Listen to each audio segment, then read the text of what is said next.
I'm Chris Bartels. I'm from here in Minneapolis. I'm 27 years old. I'm a husband, a new father, and musician, producer of various styles of music, I guess. And that's what I do. I really didn't do a ton of music growing up until I was 16, and then I literally was bored one summer day and I was like, oh, I should learn how to play guitar. So I picked up a guitar and Guitar for Dummies, and I instantly was obsessed and just started learning guitar and, picked up guitar tabs off online of my favorite songs, my favorite bands, and learned those, started writing songs. Ever since I've done music, I've enjoyed the writing aspect of it and the creative aspect of it.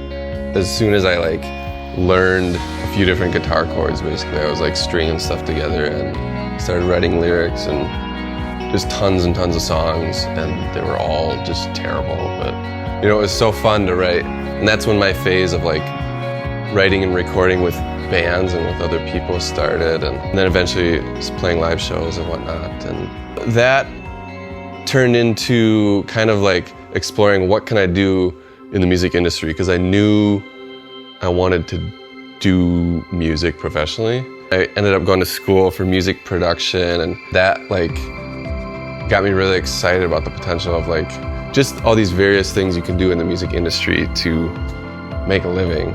And so I kind of just taught myself through tutorials online or videos online, and with what I learned at school, and most effectively or most importantly through people who are doing it already, or who were doing it already professionally. And so that led to Anthem Falls Music, which I launched as sort of a hybrid record label, music production house, where it's just kind of an umbrella where I wanted all my different projects, because I was releasing albums of different styles, Bora York, Elskavan, which is my ambient stuff, and my solo stuff. I just needed an umbrella, and that's what started Anthem Falls Music. And then I also work full-time at a production studio where we write music and mix audio for commercials.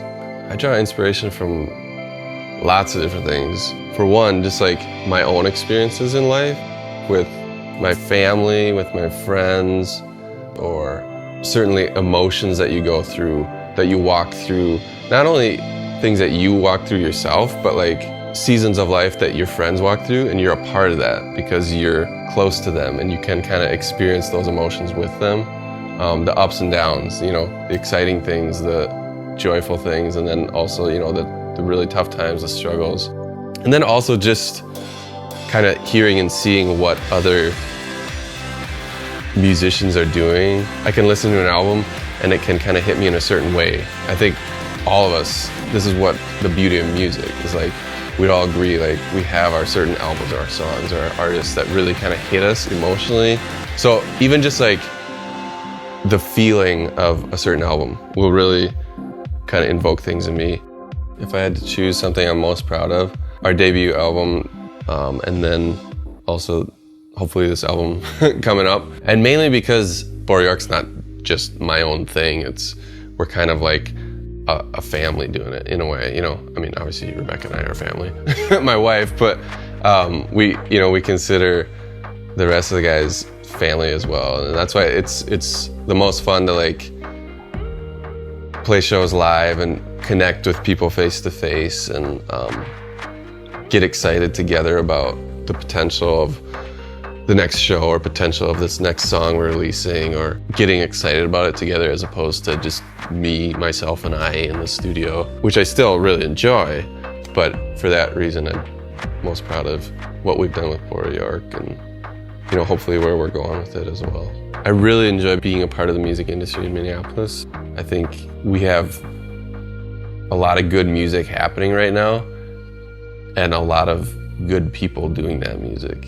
And part of that community is not just bands playing live, or not just musicians playing live and supporting each other, but all sorts of people in the industry coming up together and helping each other out in various ways, whether it's music producers, live sound engineers, studio engineers, photographers, videographers, whatever it may be, just working together as a community. And that's what I really enjoy about Minneapolis. Basically what I have taken heed to, and as I give advice, stuff that's kind of helped me out is, a professor once said, say yes and then figure it out. Every opportunity that would come up, if it was a good opportunity, I'd say yes, even if I didn't really know how to do what it was I was supposed to do. And then I would go and figure it out. And that really opens doors, I think, to more opportunities, and also really growing in your skill set and really growing in your experience in the industry. Another thing is, I'd say if you want to make it in a creative industry, there's really no clocking out.